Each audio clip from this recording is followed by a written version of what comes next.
So that was Mark, and this is Jesse. I'm actually standing between Mark and Jesse. How's it going? And yeah, so I actually heard Jesse speak the other day on Saturday at a Voices for Freedom meeting in Wellington, which was really good. It was just after a public picnic that was held at Civic Square, which I estimate had probably about 2,000 people.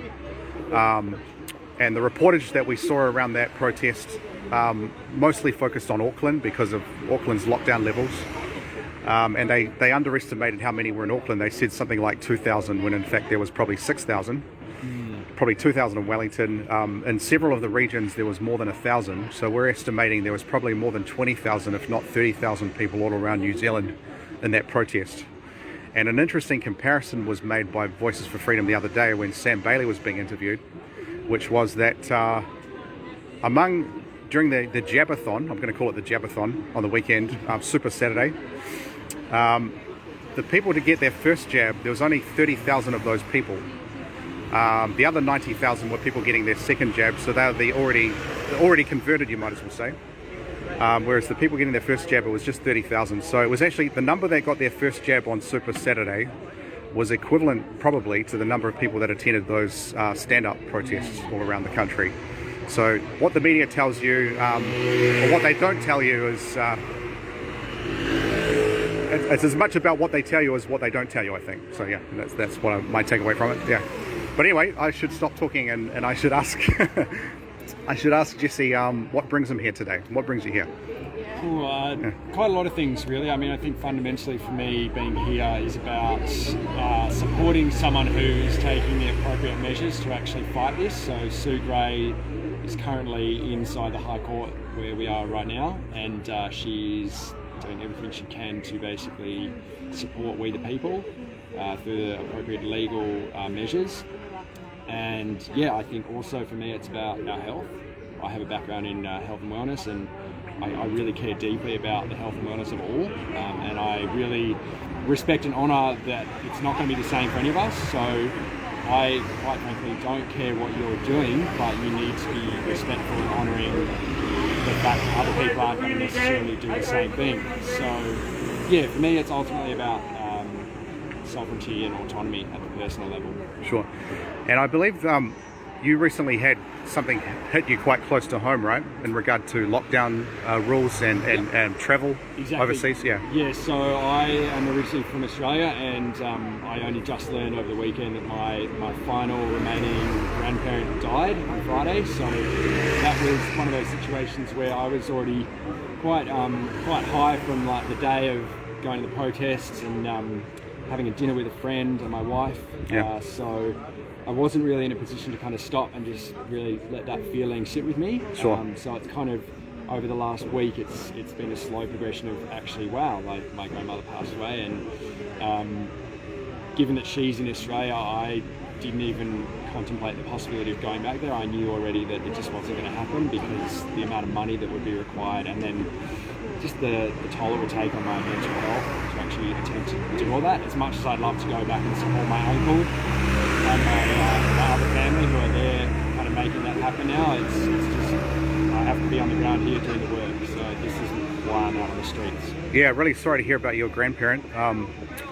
There was a case a few months ago in New Zealand that made it to the news where a funeral was held where the husband wasn't able to go to the site where his wife was being buried at the cemetery. He had to stand at the roadside, I think it was, and he was told by the security there that if he went on site he would get removed, and it's just draconian, bureaucratic, and it's nonsense. There's a theory that people have that if COVID stopped being spoken about, people would forget about COVID pretty quickly, whereas if people stopped talking about cancer, it would still be obvious that people are dying from cancer. So with COVID-19, it's all about people dying of existing conditions or existing weaknesses, you might say. It's not about dying specifically from some sort of killer virus, but that's the way the narrative goes. And I find that it's kind of annoying when you know that in New Zealand there's 600 deaths from the flu every year, but this COVID story has led to a whole lot of actions being taken that to me are just over the top, and it affects people like people within families when it comes to funerals, restrictions around travel. Yeah, it's just it's lopsided as far as I'm concerned. Yeah. Certainly. Yeah.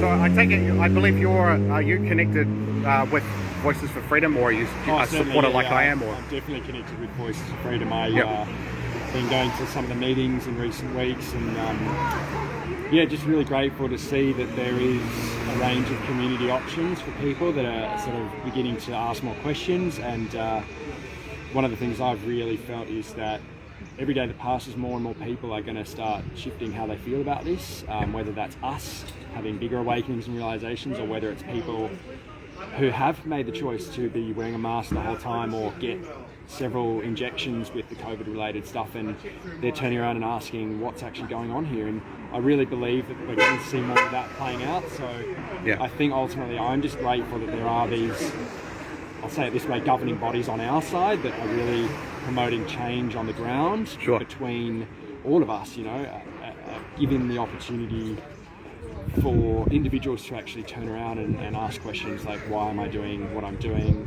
What can I do? Should I do more? And just really, I think, keeping that doorway open for local communities to thrive, which we've kind of been led into an illusion where that is happening. And I think right now, more than ever before, we're seeing that's happening on a grander scale. Yeah. I think in a way we're kind of going back to our roots as living beings on the planet, and obviously that's playing out at a pretty unprecedented rate on a range of levels. Yeah, it's awesome. Yeah. I'm really glad to hear from Saturday's meeting, but also I'd heard about this a little bit before as well. Was entire sectors of the workforce, you might as well say, the military, the health sector, probably the education sector soon as well. It's actually been interesting for me because I'm very interested in politics, and I found that the COVID-19 reaction, let's say the counter reaction to COVID-19, to the COVID-19 response, has been quite politically diverse.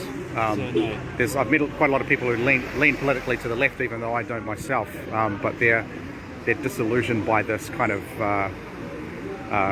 some might even say totalitarian, if not authoritarian, Labour Party government that we have right now, with some of their rush through legislation, over the top rules, and so on and so forth.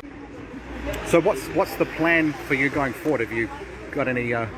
For me, the plan is my wife and I. So she's originally from Hawaii, and we actually want to be there and raise a family. The cities, definitely have their positives, but for us personally, like, we want to kind of be on the ground, literally growing food from the earth and just living a simple life. So our plan long term is to be there. That could happen very soon with everything that's rolling out. We're actually looking at how quickly we could potentially get there. So at the moment, we're here and we're focusing on the present. So we're out here today and just doing our bit both offline and online to create change. We do a lot of that inner work ourselves, but we also want to get out on the streets and actually play a role in the bigger picture of everything that's going on. Awesome, yeah. And it's really good to see. It's good to see young men. I think young men getting involved. I'd have to say, because I think when you get men on board with movements, there's been a lot of women involved, which is good as well, of course. But when you get men on board, you'll then start to attract other men, and I think that's really what we need in New Zealand. I think Brian Tamaki's done really well in that regard. He's able to get the Man Up crowd and probably people within Destiny Church and things. And there's a very strong. I actually saw a protest going on outside the Henderson police station yesterday. Yes, I heard about it. Around Brian Tamaki being in jail there, or arrested there, and it was really good to hear these men's voices calling out, and they weren't misbehaving. They weren't. They looked like pretty reasonable people to me, and but they were forceful in what they had to say. So I think we certainly need more of that. So honestly, I agree completely, and I think a big part of what we've seen unfolding is a bit of I think destruction of the divinity that is there between men and women. And I really want to emphasize to everyone that might be listening to this that, you know, I have nothing against any kind of person. You know, I accept all people for who they are, but I really think there is this war and division being waged on removing gender. Right. And I really feel strongly about that, because the bottom line is every single one of us has been born through the legs of a woman.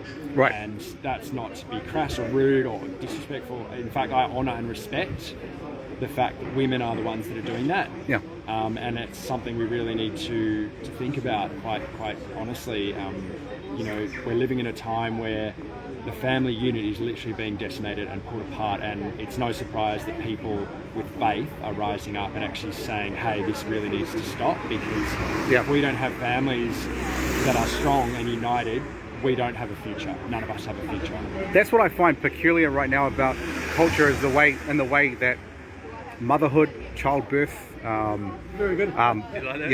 husband and wife, these types of ideas are often being denigrated, when in actual fact they're essential. I mean, what can you, if you don't have these things, what do you have? You're only going to diminish over time. You'll start to.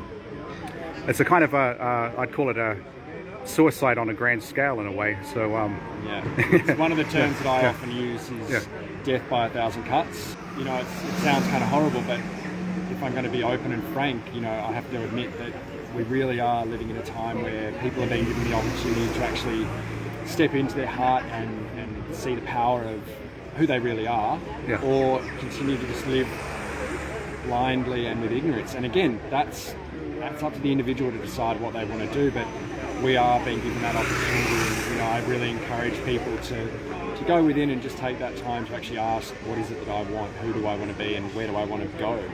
What do I want? Yeah.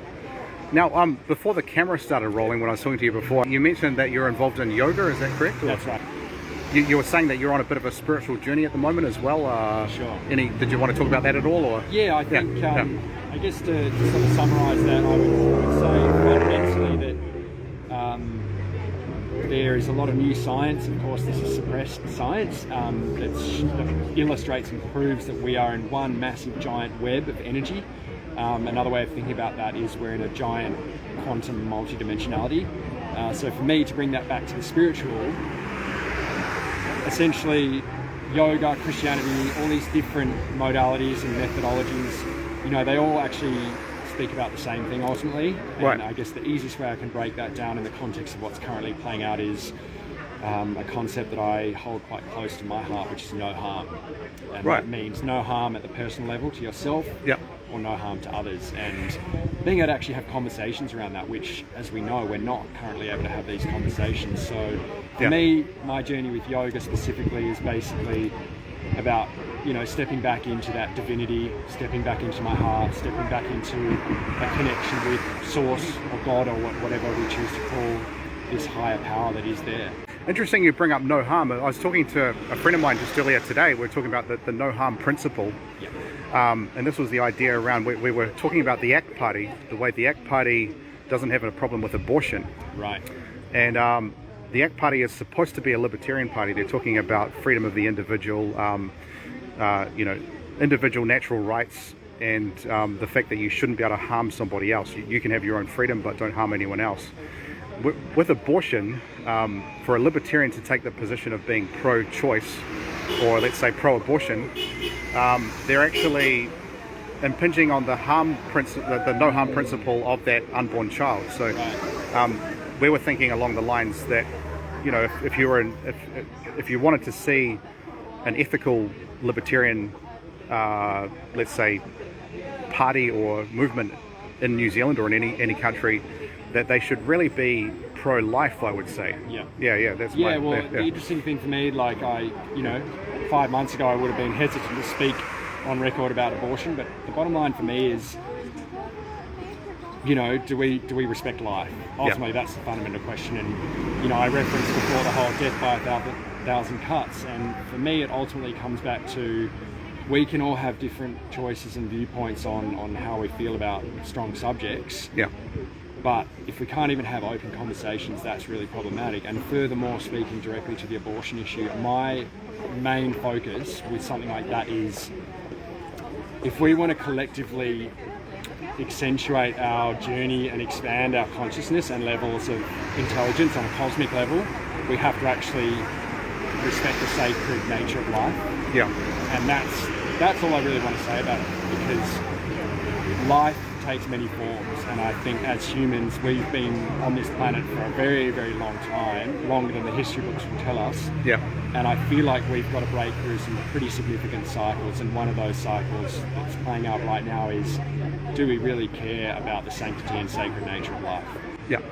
So yeah, I think we're kind of reaching that point where there's just a lot of different things happening. There's the webinars that Voices of Freedom have. You can register through their website again.